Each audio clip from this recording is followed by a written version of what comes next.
I've always been fascinated by drawing. I think the drawings of artists like Raphael, Picasso, Rembrandt, Matisse, these are often great works of art in their own right. But of course, drawings are used by many, if not most artists, as well as sources of ideas. And this film will be about the process of picture making, the composing of a picture, in this case in oils, which has developed out of the drawings that have been done as a series from work with a model.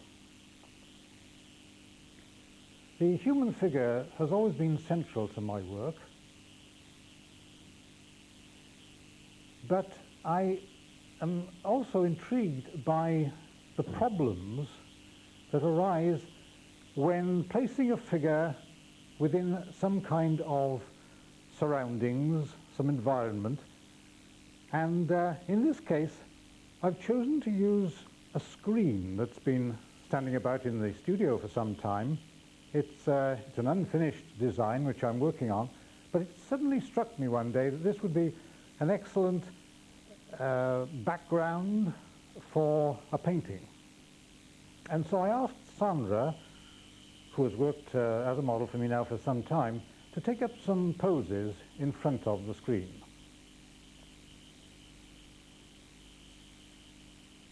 I'm looking here for ways in which the lines of face and figure are related in interesting ways to those quite bold designs around her. We're looking here at some to the right of the figure and then to the left, and I'm exploring possible, essentially, abstract arrangements.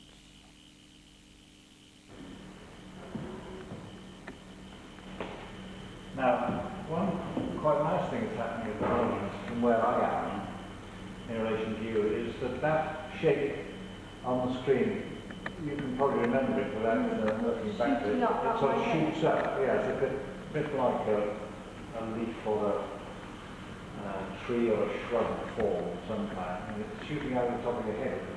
It's quite nice. It's that kind of relationship that I like to start with. Sometimes I see something rather far out and not related to your body in quite the way I might like them. So I have to keep those in reserve, and later on perhaps they may be on a sketch and I'll bring them in back onto the drawing.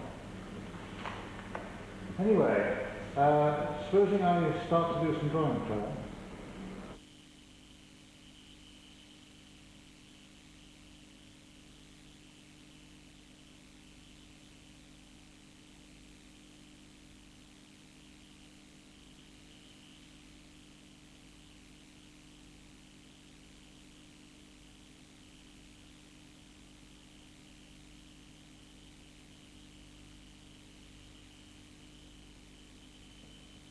Drawing didn't come easily to me.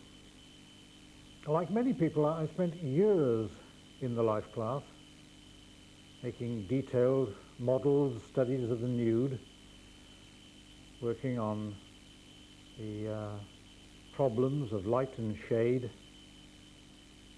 of proportions, of foreshortening.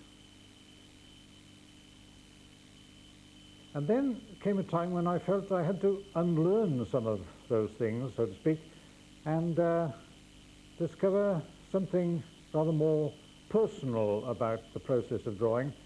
And for me, that has been expressed really in the form of line drawing. Line, of course, is an abstraction. There are no lines like these actually on the figure. The figure is, after all, three-dimensional. And there are merely spaces, as it were, between one form and another. And it's where those forms are outlined that we imagine a line to exist. But the line can be very expressive. It can be very personal, it can exaggerate. It can distort even, but it can give a greater sense of expressiveness, I think, to the final subject.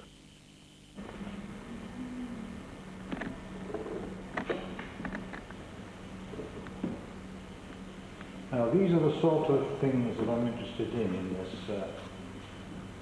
subject. And although it's tempting to put another one in there, there's quite an interesting shape to her left. You probably have shown it in the film. I'm going to omit that.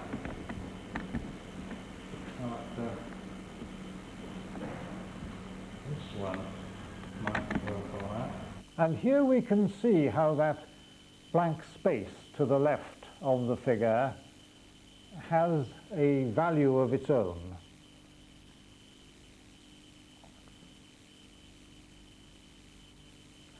I'm working now on a different arrangement of figure and background.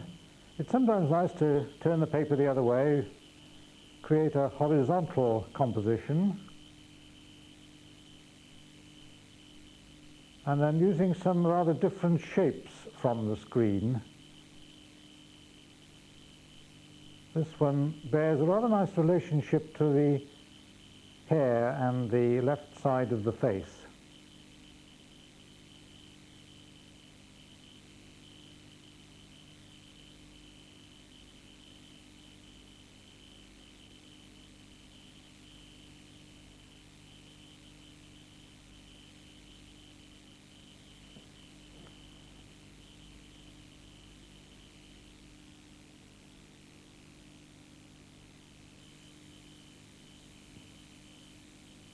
The business of creating a good pose, of course, is a two-way thing, and Sandra will sometimes just produce something out of the blue, and I'll say, keep it like that.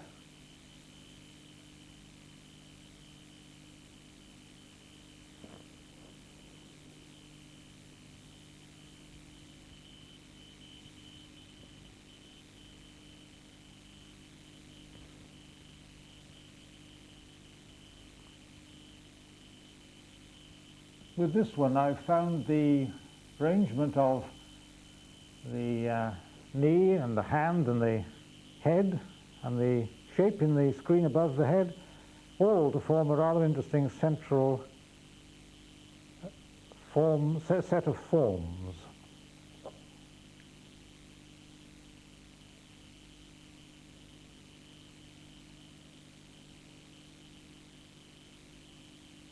And here now is another development of that same kind of pose with hands and arms and legs, all making an interesting relationship together, forming a line right up through the middle of the page.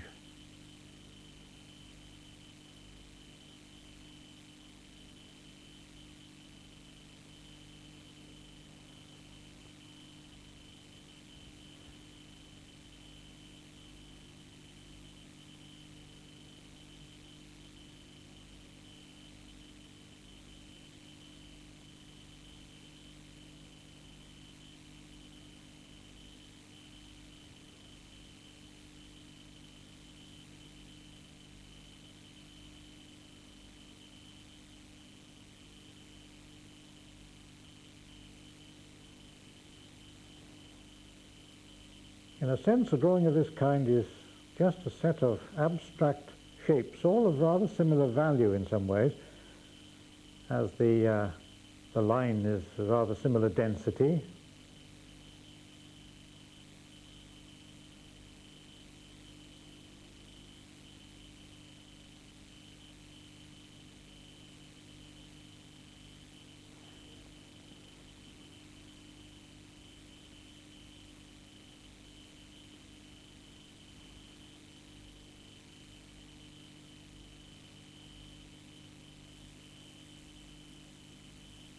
And here we once again become aware of what is around the figure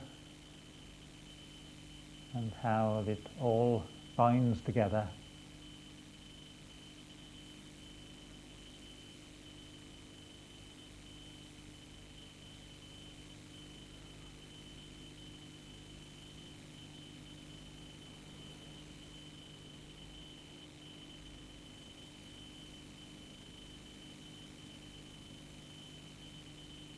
And here's another drawing at the finished stage, or very nearly finished.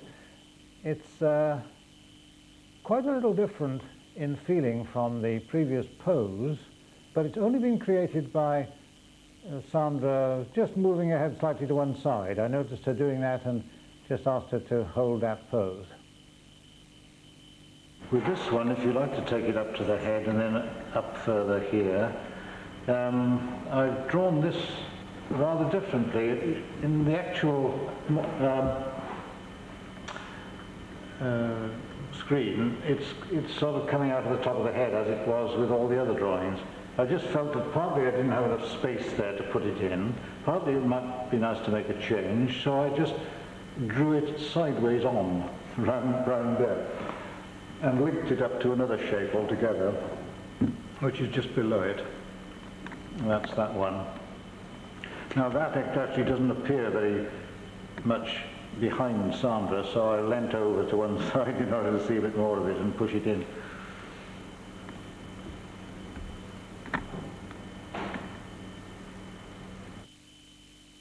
At this point, Claire, who is behind the camera and has been filming this, asked me some questions about the drawing, and I emphasise or explain some of the principal features. I noticed Sandra putting her head to one side during a rest period, and I liked the relationship of the head to the hands very much, which is why I asked her to do that one again. And that makes a different overall composition from the ending going all the way to the centre. What I thought was quite interesting at the end was the way you were strengthening some of the lines down the bottom. Some of the lines seem to have different nations, like the ones down On the there are right, much stronger. And I think I wanted here to make sure that that came out and wasn't just a little bit of faded background, otherwise it might as well be nothing at all. The overall composition is made up of lines. It's all about lines, isn't it, all over the surface. It's all one plane. And that makes it even come forward almost in front of the figure. I don't think that that would be final. I would perhaps want to strengthen that line there and this line here. Do you agree? Yeah. So that it all became a bit more in balance than it is at the moment. Jumps about a little bit. But there's an amazing variety in the different types of lines, from those ones in the middle there of the jumper of her arms that are sort of quite quick, sort of lively lines. Yes. To the more sort of perhaps definite and sure lines around the head and the eyes. Yes. Well, the figure underneath the costume has got a lot of straight lines, or at least a feeling of support and strength, and the bones and the muscles of the figure have that firmness, don't they? Whereas the costume, of course, is loose and floppy. You've got somehow, of course, to try to retain a feeling of an underlying structure of the figure. This is always a problem with costume drawing. People often think costume life must be much easier than nude because a whole lot of bits are covered up, so to speak, and you don't have to be bothered to draw them. But in fact, it's more difficult, I think, because you have to get a sense of the body going on inside. So you actually have to really know how the body's working underneath. I often find that I like a line to sort of continue a little bit into the costume. It's not perhaps showing up very well in this example, but if you allow, say, this wrist here to carry on, if that line went on a little bit, it wouldn't do any harm at all. And it at least goes on in feeling. It should go on in feeling. It's going to go on down inside that. So that when you then come to do the little sort of frilly bits, they don't look as though there's nothing inside them. The feeling that the shoulders are there underneath those points is very important. And you only get it, you don't get it just by drawing a line, you get it by actually feeling the shoulder. As you go around, you almost say to yourself, bony bit up there, fleshy a bit across the top, tension in the neck. You know, if you almost sort of have a little trip around the body, you know, in your mind. Here now are the results of our session, and I'm just looking over the drawings that have been produced to see perhaps if one of these might make a good subject for further drawings, maybe a watercolour or two, perhaps an oil painting. They've all got something about them that I might like to use, but sooner or later you have to settle for something. And I think probably I'll use the first one we saw.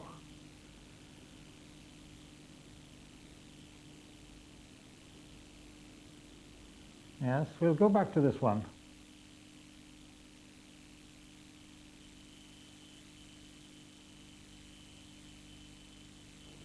Before painting, I sometimes make further drawings, perhaps using areas of contrasting tones.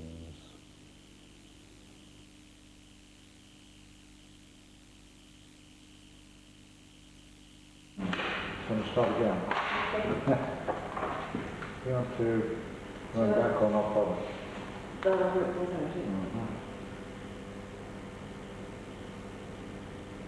In order to be sure to get in this shape up here, I'm going to start with it, otherwise sort of tendency to put the head in a bit too high up the picture.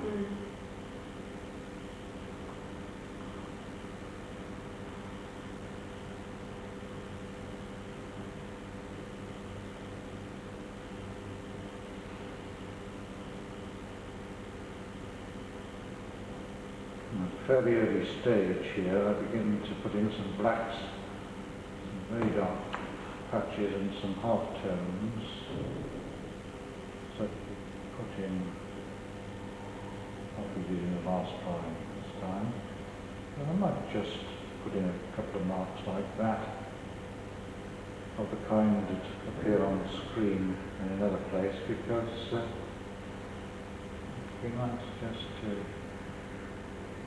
do some variety there, rather than just make the whole thing black all down this side.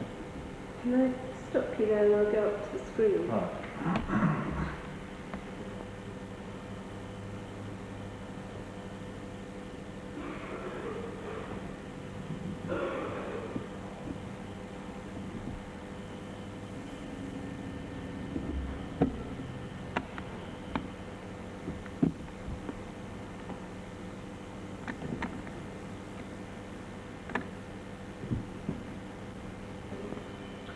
Well, it was very helpful for you to stop me there, because I've decided I quite like this the way it is.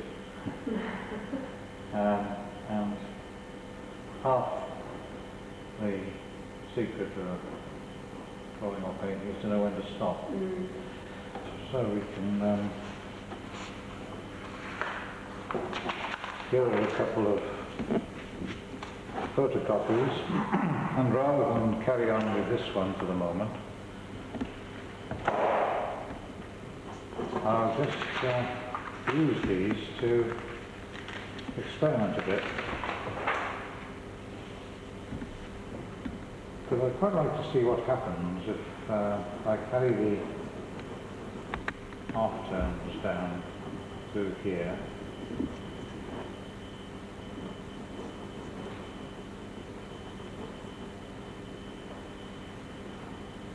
Thinking ahead a little bit here towards to a painting too, and imagining this as a colour. Sandra was wearing a red top, but I'll probably decide on something rather interesting. The photocopy has given me a bit more paper here, so why not just see if extending this up above the head good or not. Chance to find out.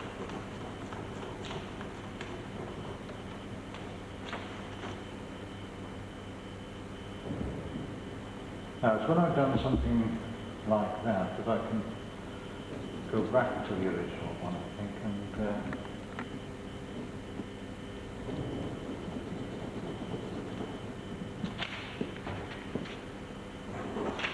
make a comparison. Can you get those two in together? Yes. Yeah. What we're going to put, and this is change of colour scheme obviously and of medium, because this is watercolour on a white ground where the other one was on a darker ground, and the pose is one of the earlier drawings. It's really a case of looking for a colour composition that I might want to follow up. Okay? And then this also uses the range of reds and oranges, and I quite like the composition here, which has been carried to rather more of a complete stage. My texture of the paint a bit. So, should I go in a bit more? Yes, that's a mixture of watercolour with a little gouache, which gives that solid look to the areas around the face here.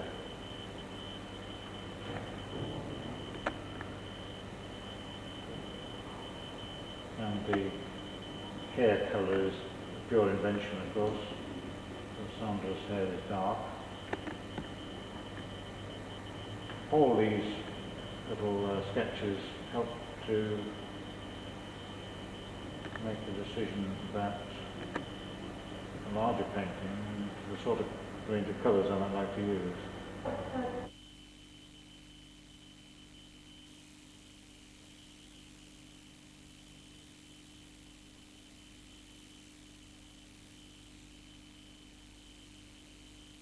So I've decided to work now from that drawing, which you see I've got propped up on the right hand side, and I'm working very freely from it. I know this composition now pretty well, so I'm not trying to copy exactly what I've drawn.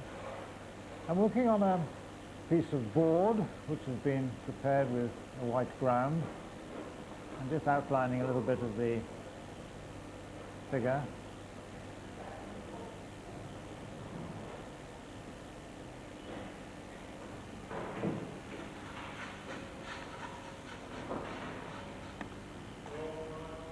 But I want very quickly to get on to colour. I've got some ideas in my head.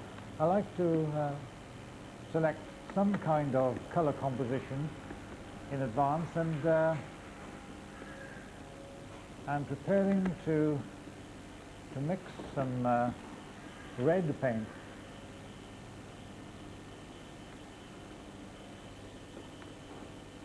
I like warm colours, and it just feels rather good to be getting down to the palette, mixing with the palette knife and preparing a nice quantity of red paint to use for the torso, for the red top that Sandra originally wore. But I'm not trying to match the exact colour, I just go for the red I like.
Here I refer back to another watercolour sketch, which I've mainly done in order to try out the effect of a dark background around the red figure. It's sometimes quite useful to see something like this in advance before making a decision on the painting, the larger painting.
And so now I've mixed a very dark red, and I'm going to gradually build up the background, which reminds us a little bit of the blacks on the screen that stood behind Sandra.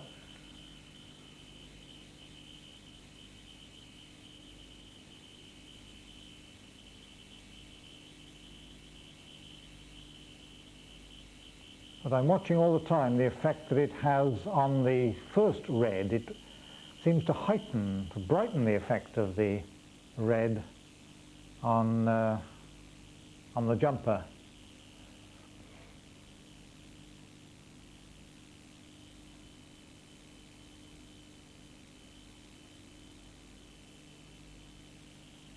From time to time I alter a shape by removing some paint, scraping it off, rather than putting it on. And scraping or removing is as much a positive act as putting extra paint down.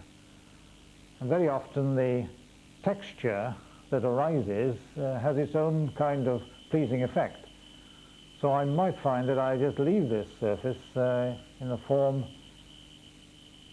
that it arrives at after the scraping has been done.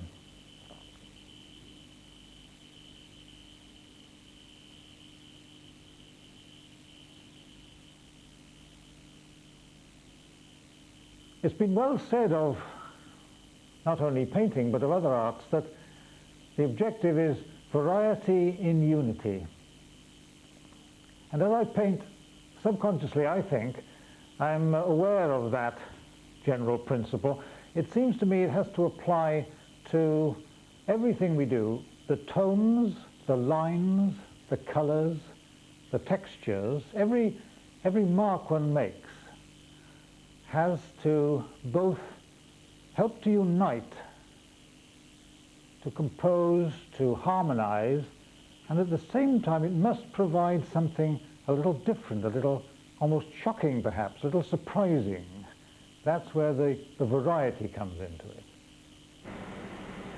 At one time I thought the shapes above and the head will all be black, or rather the same, but then I thought, well no, it does look too much like a headgear thing, and while I don't mind that, I don't mind ambiguity, I don't want it to be positively a headgear, otherwise any more than I want it to be positively a head separated from the background. You see what I mean? I want it to be ambiguous. Perhaps the word ambiguity is a little overused these days. What I mean by it really is just that tension that is caused by the variety and the unity, a little in friction with each other perhaps.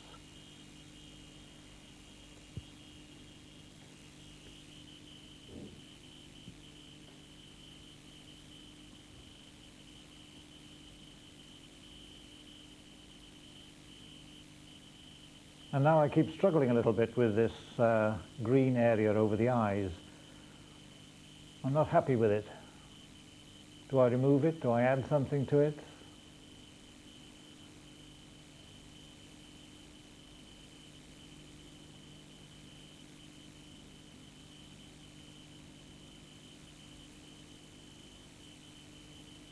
Meanwhile, I'll strengthen a few lines on this side of the subject.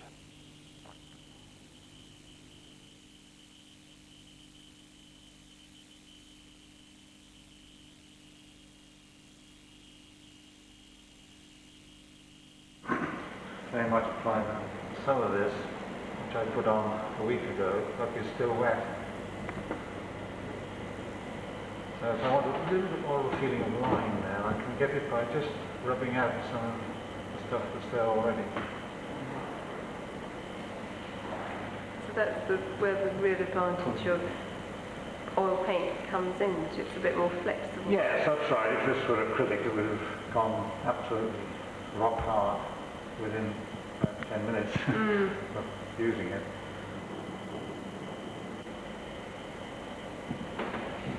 Now,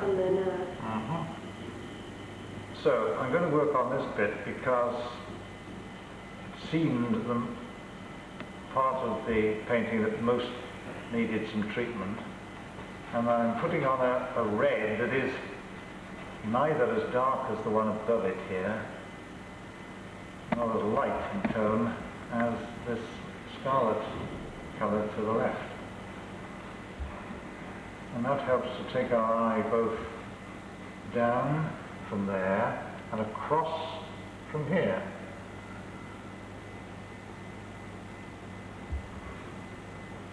So it unifies a bit. So uniting. And it also puts a bit of variety into the reds. And I like that red there. I think that was a good decision. And it also ties in with rather nicely with that red right at the top. Yes, that's right. We've got a bit of the same red up here.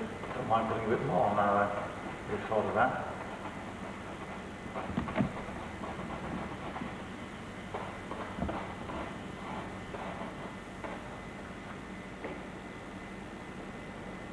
Some paintings seem to go absolutely right from the start, and you go right through from start to finish without much reconsideration.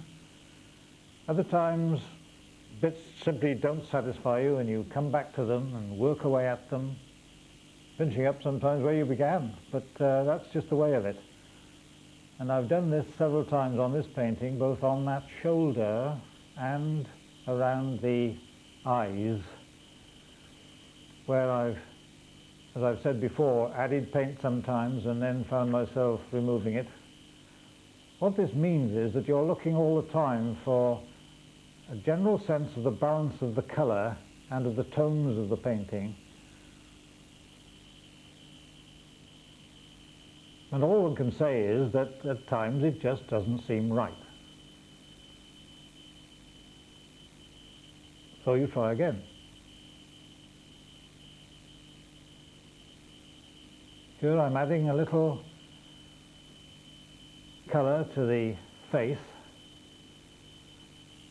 partly because that green over the eyes seemed to be too strong, and I'm having to modify it a little, and then balancing it with a little colour in the lower part of the face.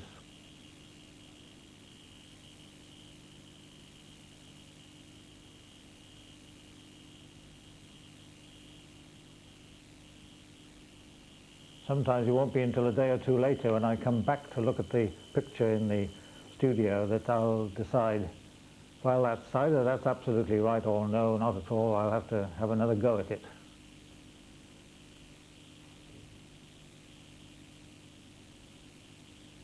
Here we go again.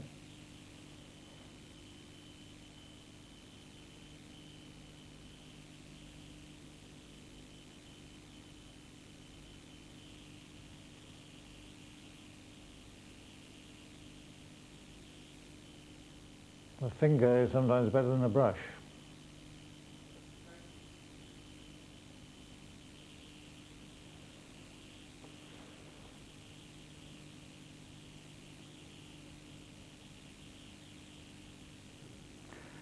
The picture here has reached a stage when I think I want to leave it for a little while, digest it a bit, come back to it later on and see how it's going. It's reaching towards a stage of completion, but we're not quite there yet. And here it is a stage further on, and I'm pausing again to assimilate what's happened. Yeah.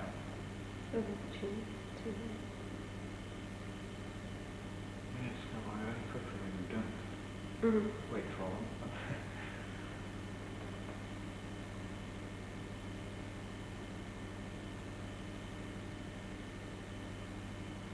And we'll talk about what has happened since we last showed this picture. The painting hasn't had a lot of actual volume of paint added to it, and yet there's quite a bit of difference, I think, now. It's partly a matter of definition. The whole thing has been sharpened up here and there. I remember spending quite a bit of time here on the line of the shoulder, and coming down the side here, I added little touches of white in places, and then round the hand, there's a blue line, which helps to relate it somewhat to the face. Where before this looked rather vague. Same applies here probably, and some of the lines running up the side of the figure, and down here too. That's an addition. But also there are some larger changes and additions. For instance, the whole of the lower part of the figure here, where the legs in trousers have been darkened. And similarly up here, the dark red has been taken right up to a line which now is higher than before and defines the lower limit of this black piece running right across there. And perhaps the most important change is that this shape here has been reduced quite a lot. It was standing forward at the edge of the board, something like that. I've reduced it in size and also darkened it so that the whole thing somehow sits back a little, and before it tended to push into the face and seemed to press against the face almost.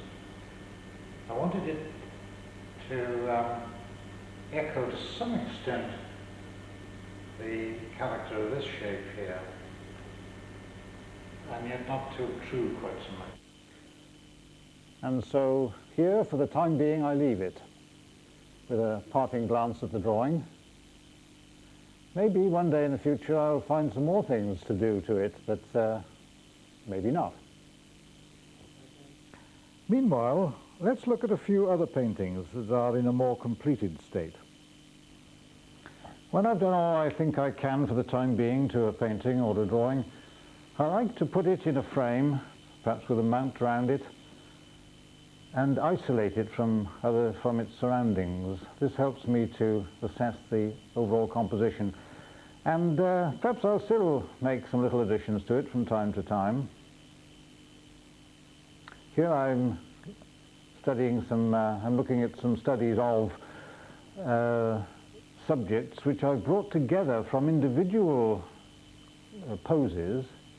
These are not drawn from three people all posed together, but rather from three separate drawings and smaller paintings. I like to use different ways of applying paint. Sometimes I'll paint with one colour over another. Here the flesh tones, for instance, are a pale pinkish colour, but they're painted over a ground of a pale greenish blue, and this gives a solid, heavy look to the paint, called impasto, and it is, as a result, very, very different from the same subject treated quite differently, as we'll see in the next shot. Now this one is a way of using paint that's entirely different. The paint itself is thinned right down with terps or spirit and washed on over a very white ground. So it has the qualities almost of a watercolour. The flexibility of oil paint is something that I enjoy experimenting with very much.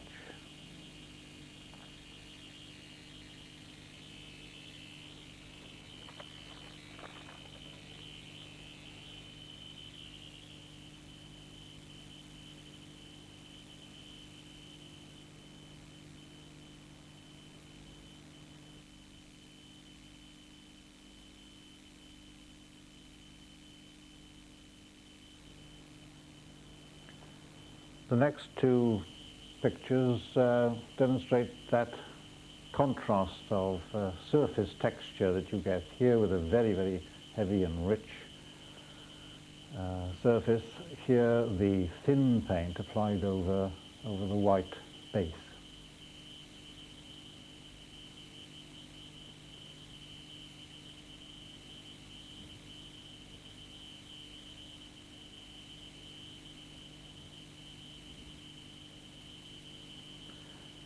I don't very often paint what might be called abstract works, although these next one or two are based on interior subjects. That's because they're very difficult to do.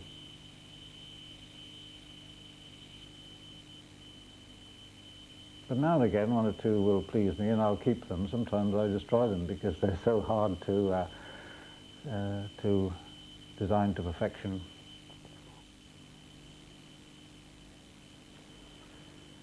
I'm often asked, as other artists are, I know, what about the meaning or the purpose of your art? And I'm tempted to say, as is so often the reply on these occasions, well, the pictures must speak for themselves. But there is something a little bit unhelpful, I think, about that reply. And I'd like to conclude by quoting from Matisse, who said, in expanding that idea, "When I see the Giotto frescoes at Padua, I do not trouble to recognize which scene of the life of Christ I have before me, but I perceive instantly the sentiment which radiates from it, and which is instinct in the composition in every line and colour. The title will only serve to confirm my impression."